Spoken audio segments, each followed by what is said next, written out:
Before this video begins, I would like to give a huge shout out to our first ever patron and our first ever elite patron, and that person is Foxabi. A big thank you for your support, and I hope you stick around for more amazing content like this. Okay, now you may enjoy the video. Hello there everyone, it is me, OG, and I'm going to be showing you how I color in my hair in my drawings.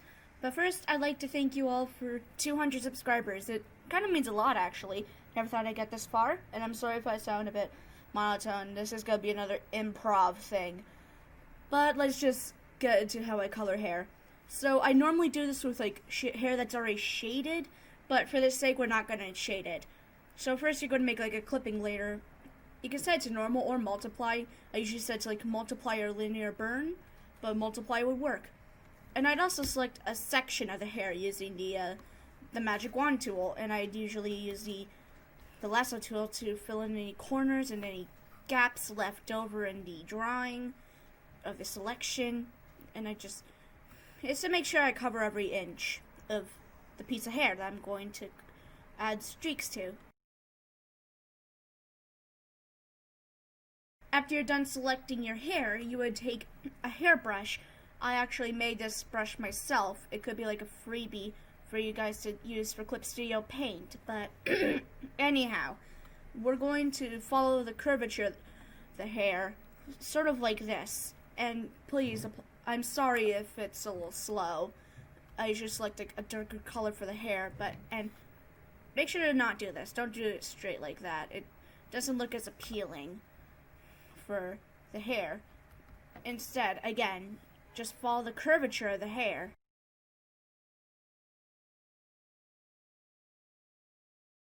And I usually lower the opacity, so it's still there, but it's not as like exaggerated in your face. And I usually repeat this same procedure with the other bits of the hair.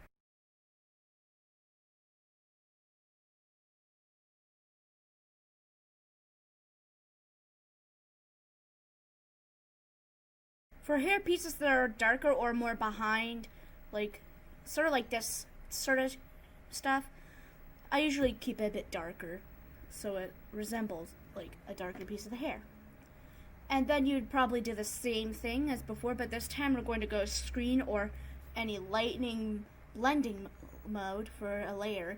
And I select a lighter color like this nice yellow, for this example, and I just brush it in, just like that. And I'd lower the opacity a bit more than usual, so it's a bit more subtle. And once again, it's a rinse and repeat situation.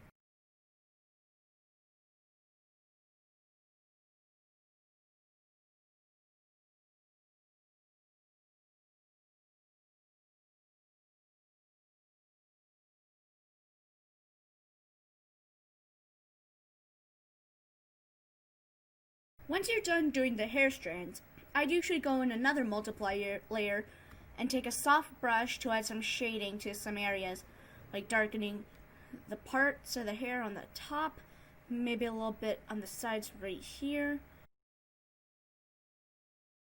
And then I'd probably blend them out a little with like a blender or a blur tool if it's like too strong or not evenly dispersed throughout the piece. And once again, lower the opacity, or if you want to, you could add a touch of the shadow near some of the tips of the hair and blend it out. And then you'd lower the opacity. Again, this works better with pre-shaded hair. And another stylistic thing is I drop the skin tone and apply it near the bangs. Oh wait, make sure just like a normal layer or a lighting layer. Not a lightning layer. What the hell? And then I just lightly brush it on, maybe blend it out a tad bit, just so it's more even.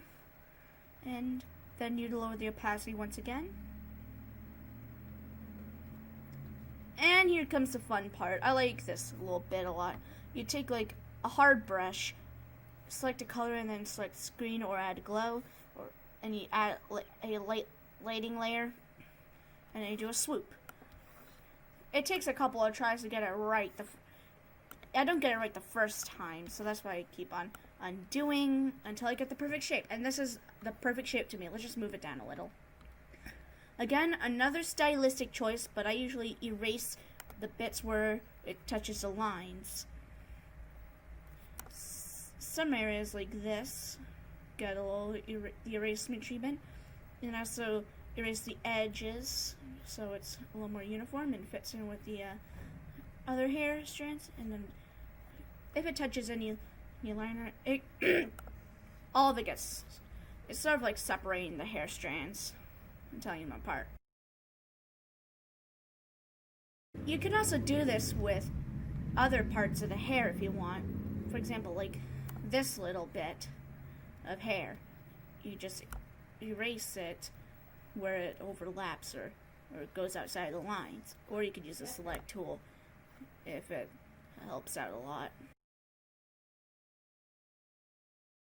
And then you'd lower the opacity once more.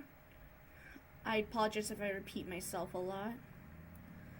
You know what, let's do this little highlighting thing with the back hair bases.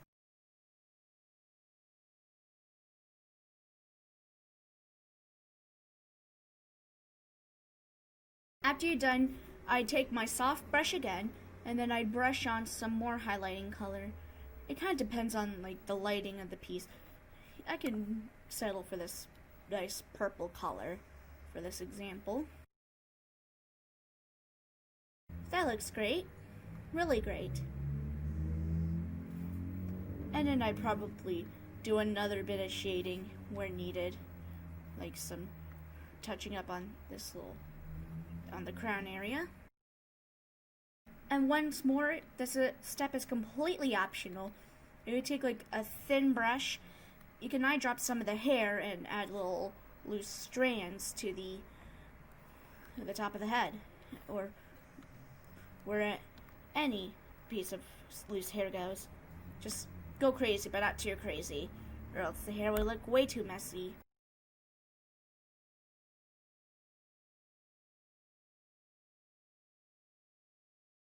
And with that, that is how I color my hair. If you enjoyed this, please subscribe so you don't miss out on another upload. Make sure to comment what you think and for future suggestions, and like it if you really enjoyed it. And that will be all for today, and I'll see you next time. Adios, amigos.